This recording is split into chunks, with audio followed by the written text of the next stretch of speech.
કંઈક વાત કરીએ અને એ પછી પાછા ગીતની મહેફિલ તરફ આગળ વધીશું. અને અમારા મિત્ર આશીષભાઈ ક્રિમિનલ મેટર્સ બધી સંભાળે છે. અમારા કવિઓને બહુ જરૂર પડે પાછી આવી. કંઈ પણ થઈ શકે અમારી સાથે ગમે ત્યારે. થોડો ભેજ આપજો મને સહેજ. તો ખાસ તો જુઓ, આમ હું કવિ છું અને કવિતાઓ કરીએ છીએ. થાય છે એવું કે તમે અત્યારે અહીંયાથી જે પણ કંઈ ગાયું, ઘણા લોકો બધા મને મિત્રો કહેતા હોય છે કે આ કવિ, આ બધું કવિતા ને બધું શું છે યાર, એમ આપણને સંગીતમાં મજા પડે, આપણને કવિતામાં બહુ ખબર ના પડે. એટલે હું એને હંમેશા કહેતો હોઉં છું કે સંગીતમાં ખબર પડે બરાબર, એટલે તને શું ગમે છે? સારેગામા પધનિસા? મને કે ના, સારેગામા પધનિસા ખબર છે, આપણને સંગીતમાં ખબર પડે. અચ્છા, એટલે મેં તને તબલામાં ખબર પડે, ધાતીન દિંદા, ધાતીન તીનતા, એવું બધું ખબર પડે? મને કે ના ના, આપણને સંગીતમાં ખબર પડે. મેં કહું તને સંગીતમાં નહીં, તને કવિતામાં જ ખબર પડે છે. કારણ કે તું જે ગીત ગાય છે, ગીત ગમે છે, એટલા માટે તું સંગીત કરી રહ્યો છે. એટલે મૂળ તો કવિતા જ તમને ગમે છે. તો કેટલીક કવિતાઓ, કેટલીક આપણી ભાષાની કવિતા, કેટલીક આપણી ભાષાની વાતો કરવી છે. ત્યારે સૌથી પહેલા કૃણાલભાઈ અને જિજ્ઞાબેનને જન્મદિવસ નિમિત્તે ખૂબ ખૂબ શુભકામનાઓ.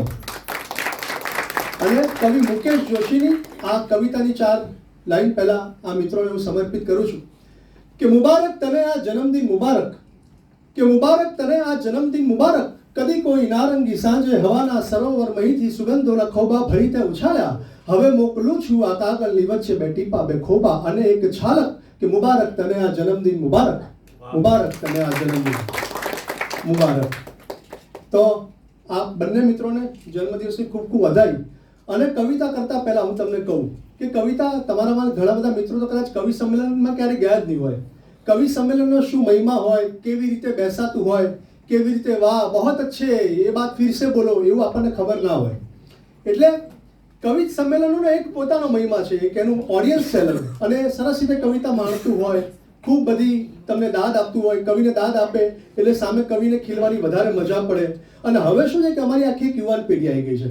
હવે અમે લોકો જીન્સ પહેરીને પણ કવિતા કરતા હોઈએ છીએ. હવે જબ્બો, લેંગો, નીચેથી ફાટેલી ચંપલ, થેલો, એ બધું નીકળી ગયું. લાંબી દાઢી, આ બધું નીકળી ગયું. હવે અમે ક્લીન શેવ બધા કવિઓ આવી ગયા છે, યુવાન કવિ આવી ગયા છે. મને મારા ઘણા બધા મિત્રો આશીષભાઈ કહેતા હોય છે, પૂછતા હોય છે કે કવિ તમે જીન્સ પહેરીને કવિતા વાંચો છો? એટલે હું એમને કહેતો છું કે હા દોસ્ત, હું જીન્સ પહેરીને કવિતા વાંચું છું કારણ કે મારા જીન્સમાં કવિતા છે. તો બસ આ જ કરવાનું છે, બીજું કંઈ ખાસ હોતું નથી. પણ કવિ માટે કેટલું અઘરું હોય છે કોઈ પણ કાર્યક્રમ. કવિ શું કામ, કોઈ પણ કલાકાર જ્યારે સ્ટેજ ઉપર રજૂ કરતો હોય પોતાની વાત, તો કેવી અઘરી હોય છે. તમારા સુધી વાત પહેલા દાખલો પહોંચાડો, પછી એક બે કવિતા કરીએ. આ ખાસ તમારા સુધી પહોંચાડું છું કે દરેક કલાકારને એવું હોય જ કે એનું ઓડિયન્સ એને દાદ આપે, એના ઓડિયન્સને મજા પડે, કારણ કે ઓડિયન્સ સમય કાઢીને આવ્યો છે. અમે ઘણી વખત ઘણા બધા કવિ મિત્રો મુંબઈ પણ અમે લોકો કવિતા કરવા માટે જતા હતા, હજી પણ જઈએ છીએ. પણ આ સમયની વાત છે કે જ્યારે કન્ફર્મ ટિકિટ મળી ના હોય. જનરલ ડબ્બામાં અમને લોકોને 4-5 કવિઓને જગ્યા મળી હોય અને કન્ફર્મ ટિકિટ ના જ મળે, કારણ કે હજી ત્યારે વિકાસ મોટો નહોતો થયો. એટલે કન્ફર્મ ટિકિટ ના મળી હોય, 4-5 મિત્રો બધા કવિતા કરવા માટે મુંબઈ જતા હોઈએ. બરાબર બાથરૂમની બાજુમાં જગ્યા મળી હોય, 4-5 મિત્રો ઊભા વાતો કરતા કરતા જતા હોઈએ. અને પછી સાંજે અમારે સુગંધ ઉપર કવિતા કરવાની હોય. બસ આ એટલું અઘરું કામ છે જેને અમે લોકો સરળ કરતા હોઈએ છીએ. એટલે અમારા માટે આ ઓડિયન્સ છે, તમે હસો છો, તમે ખુશ થાઓ છો, એ જ અમારી મિલકત છે, એ જ અમે લોકો કમાતા હોઈએ છીએ. અને એટલે જ તમને કહું, તમારી દાદ, તમારી સાદ, એ જ મારી આજની સાંજ નક્કી કરશે. એનું કારણ તમને કહું કે ખાલી ખુરશી હતી ને સાહેબ, એનો અમને વાંધો હતો જ નથી. પણ ભરેલી ખુરશીને ખાલી ચડે ને, આ ભરેલી ખુરશીને ખાલી ના ચડે ને, એનું ધ્યાન તમારા લોકોએ રાખવાનું છે. અને છેલ્લે પ્રસંગ એની સીધા જ કવિતા તરફ જવું. 1-2 ગીત અને એક ગઝલ, બરાબર? સાહેબ અમને જેટલો સમય આપ્યો છે એમાં. પણ અમે લોકો, આશીષભાઈ તો વકીલ છે એટલે એમને તો આમથી જેલમાં પણ ઘણી વખત જવાનું થતું છે. મારે પણ આશીષભાઈ જેલમાં જવાનું થાય છે, પણ કવિતા કરવા. હા, અને હું તમને સિરિયસલી કહું છું, અમે લોકો જેલમાં કવિતા, સ્પેશિયલ કેદીઓ માટે કવિતા કરવા જતા હોઈએ. અમને સરકાર મોકલતી હોય, સાહેબ તો સરકારમાં છે. મને આશીષભાઈ કીધું, હું સાહેબ તો પહેલી વખત મળે છે, પણ સાહેબ સરકારી અધિકારી છે, પણ મને લાગે ગાવા પણ અસરકારી હશે. એટલે એ રીતે પણ એમને સાંભળીશું. પણ અમે જ્યારે સાહેબ જેલમાં જતા હોય કવિતા કરવા માટે, તો આશીષભાઈ જ્યારે પહેલી વખત જેલમાં ગયો કવિતા કરવા માટે, અને સાબરમતી જેલમાં અમે લોકો ગયેલા 4-5 કવિઓ કવિતા કરવા માટે. અને મને એમ થયું પહેલી વખત મેં કહું કે હારું આપણા કેદીઓ બરાબર છે, આપણે અહીંયા જેમ કે ઓડિયન્સ બેઠું આપણે ઓડિયન્સના વખાણ કરી તમે સરસ રીતે સાંભળો છો, મજા પડી રહી છે બધું ઓડિયન્સ. મેં કહું આ કેદીઓના વખાણ શું કરવા આપણે, તમે બહુ સારી જગ્યાએ આવી ગયા છો, તમારું બધું સેટ છે, લોકોના વખાણ શું કરવાનું. એટલે મેં કીધું કે શું કરીશું જઈને પહેલાં. એટલે મારો વારો આવ્યો કવિતા, પછી હું ગયો અને પછી મેં બહુ વિચાર્યું. પછી મેં કીધું કે મિત્રો તમે એક એવી જગ્યા ઉપર છો જ્યાં ભગવાન કૃષ્ણનો જન્મ થયો હતો. કેદીઓ ખુશ થઈ ગયા તમારી જેમ જ તાળીઓ પાડીને, રાજીના રેડ થઈ ગયા. પછી કાર્યક્રમ પણ સરસ રહ્યો, કેદીઓએ કવિતા પણ સરસ રીતે સાંભળી. પછી આખો કાર્યક્રમ પત્યા પછી લગભગ 50-60 વર્ષના એક કેદી, એક દાદા મારી પાસે આવ્યા. મને કે સાહેબ અદ્ભુત તમે કવિતાઓ કરી અને મજા પડી ગઈ, પણ મને કે સાહેબ તમારી માટે એક ફરિયાદ છે. મેં ફરિયાદ? બોલો શું ફરિયાદ છે? મને કે તમે ઓલું કીધું ને કે તમે એવી જગ્યા પર જ્યાં ભગવાન કૃષ્ણનો જન્મ થયો હતો. મેં કહ્યું હા. મને કે સાહેબ ભગવાન કૃષ્ણ તો 2 મિનિટમાં જતા રહ્યા હતા, હું 25 વર્ષથી અહીંયા કુડાણો છું. એટલે મેં આ વખાણ કરવા ધ્યાન રાખવું પડે. તો આવો, કાલે જન્માષ્ટમી છે તો જન્માષ્ટમીનું એક ગીત. ના ના મને ચાલશે. ઈકો નથી જોઈતો, હું ગાવાનું નથી સાહેબ, હું બોલવાનો જ છું ખાલી. હવે બોલીને જ મારે તમને ખુશ કરવાના છે, તમે મારા કરતા સારું ગાઓ છો. એટલે કારણ કે ગાવું એ પણ એક કળા છે. તો આવો એક ગીત. હવે જો ગીત આ મેં લખ્યું છે, જેનો કવિ હું પોતે છું વ્યક્તિગત. તમારી સામે જે બેઠો છે એ કવિ છે, તમે જે ગીતો ગાયા એ પણ કવિ હતા, કોઈકે લખ્યું છે ને તમે ગાયું છે. એટલે હવે એક ગીત કૃષ્ણ અને રાધાના જૂનું પ્રતીક અને કૃષ્ણ રાધા ઉપરનું ગીત. આવતીકાલે જન્માષ્ટમી છે એટલા માટે સાહેબ. કે રાધાએ પાડેલી તરફડતી ચીસ એની વેદના તો કેમ કરી માપું. કે રાધાએ પાડેલી તરફડતી ચીસ એની વેદના તો કેમ કરી માપું. કે શ્યામ તમે આવો તો ભીતરનો ખાલીપો થોડો હું તમને પણ આપું. કે રાધાએ પાડેલી તરફડતી ચીસ એની વેદના તો કેમ કરી માપું. અરે શ્યામ તમે આવો તો ભીતરનો ખાલીપો થોડો હું તમને પણ આપું. ને પહેલો બંધ છે કે ગોકુળને ગામ તમે આવો ન શ્યામ તો રાધાને મથુરા લઈ આવું. આટલું મને ફાવે. તમે જો ગોકુળને ગામ મથુરાથી ના આવો તો હું રાધાને મથુરા લઈને ત્યાં મળવા માટે આવું. આટલું હું કરી શકું કે ગોકુળને ગામ તમે આવો ન શ્યામ તો રાધાને મથુરા લઈ આવું. પણ અંધારું થાય પછી પૂનમ થઈ જાય એવો ચાંદો હું રોજ ક્યાંથી લાવું. કે ગોકુળને ગામ તમે આવો ન શ્યામ તો રાધાને મથુરા લઈ આવું. પણ અંધારું થાય પછી પૂનમ થઈ જાય એવો ચાંદો હું રોજ ક્યાંથી લાવું. કે ઘેર ઘેર ઉગ્યો વિયોગ તારા નામનો હું કરવતથી કેમ કરી કાપું.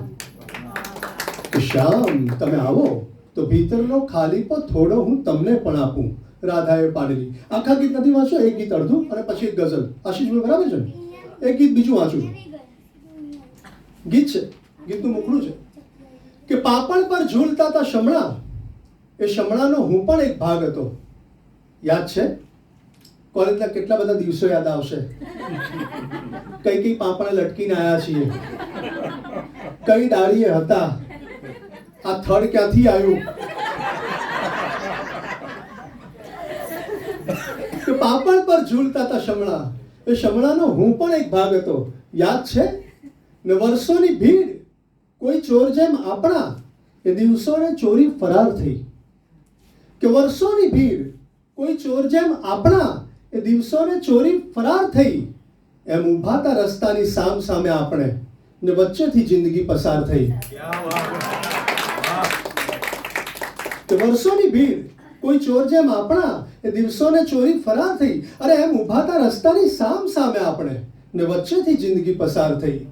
કે દિવસ ઓઢ્યા ને પછી તડકામાં દોડ્યા ને છાંયડાઓ શોધ્યા હતા. યાદ છે? અરે પાપણ પર ઝૂલતા હતા શમણા એ શમણાનો હું પણ એક ભાગ હતો. યાદ છે?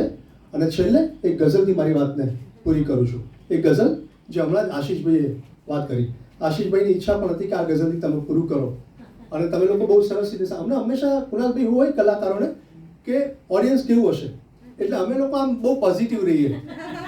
જો ફેલ જઈએ તો એમ કે ઓડિયન્સ જ ફેલ હતું, આપણે તો બધું બરાબર જ કર્યું. એટલે એટલી પોઝિટિવિટી એનું કારણ તમને કહું કે ગાંધી આજે તો 15મી ઓગસ્ટ છે, ગાંધીજીની યાદ કરીને ગઝલ કરીએ. ગાંધીજીને એકવાર એમના અનુયાયી આવીને કીધું કે બાપુ આ આજકાલ તમારા જે બધા અનુયાયીઓ છે ને, જો પોઝિટિવિટી શું હોય છે.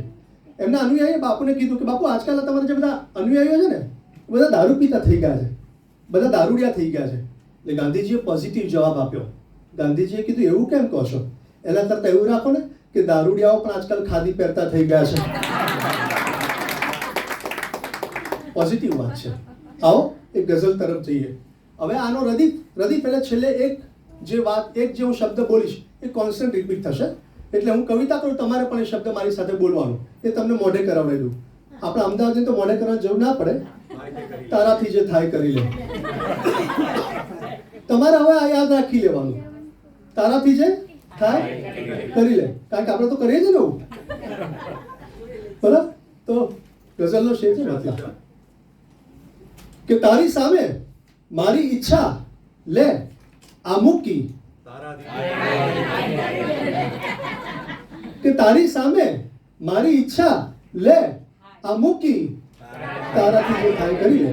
ને સૂરજ સામે આંખ અમારી બે આ મૂકી, કે તારી સામે મારી ઈચ્છા લે આ મૂકી, તારાથી જે થાય કરી લે. સૂરજ સામે આંખ અમારી બે આ મૂકી, તારાથી જે થાય કરી લે. ને શેર છે કે ધક્કા મારીને તે કીધું તું કે અહીંયા કદી ના પાછો ફરતો. યાદ કરો આપણા જૂના દિવસો, 80ની સાલના 90ની સાલના. એક જ ઘરે ટીવી હોય, આપણે પણ એમના ત્યાં ટીવી જોવા ગયા હોઈએ અને આપણે જઈએ ત્યારે ટીવી બંધ કરી દે. કે ધક્કા મારીને તે કીધું તું કે અહીંયા કદી ના પાછો ફરતો, તે દીધેલી ધમકી ગજવે મેં આ મૂકી, તારાથી જે થાય કરી. કે ધક્કા મારીને તે કીધું તું કે અહીંયા કદી ના પાછો ફરતો, અને તે દીધેલી ધમકી ગજવે મેં આ મૂકી, તારાથી જે થાય કરી લે. ને શેર છે કે ડૂબી જવાને માટે નીકળ્યો નથી લઈને હોડી, દરિયા સમજી લે છે. કે ડૂબી જવાને માટે નીકળ્યો નથી લઈને હોડી, દરિયા સમજી લે છે. છિદ્ર પડેલી હોડી તરતી એ આ મૂકી,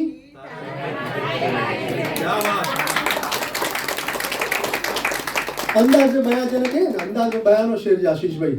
ઘણી વખત આપણને કોઈ કહે ને કે અહીંયા પગ ના મૂકતો, એ મૂક્યો. આ અંદાજે બયા છે કે ડૂબી જવાને માટે નીકળ્યો નથી લઈને હોડી, દરિયા સમજી લેજે. છિદ્ર પડેલી હોડી તરતી એ આ મૂકી, તારાથી જે થાય કરી લે. છેલ્લો શેર છે કે ઝાડ કહે કે એક જ તણખે આખું જંગલ ખાક થશે. માને કે એક તણખો થાય ને આખું જંગલ બળીને રાખ થઈ જાય. કે ઝાડ કહે કે એક જ તણખે આખું જંગલ ખાક થશે, પણ જંગલ રચવા પાછું જંગલ ઊભું કરવું હોય તો, નવું બનાવવું હોય તો. કે ઝાડ કહે કે એક જ તણખે આખું જંગલ ખાક થશે, પણ જંગલ રચવા એક જ કૂંપળ કાફી છે. ને તે આ મૂકી, તારાથી જે થાય કરી લે. તારી સામે મારી ઈચ્છા લે આ મૂકી, તારાથી જે થાય કરી લે. Thank you so much.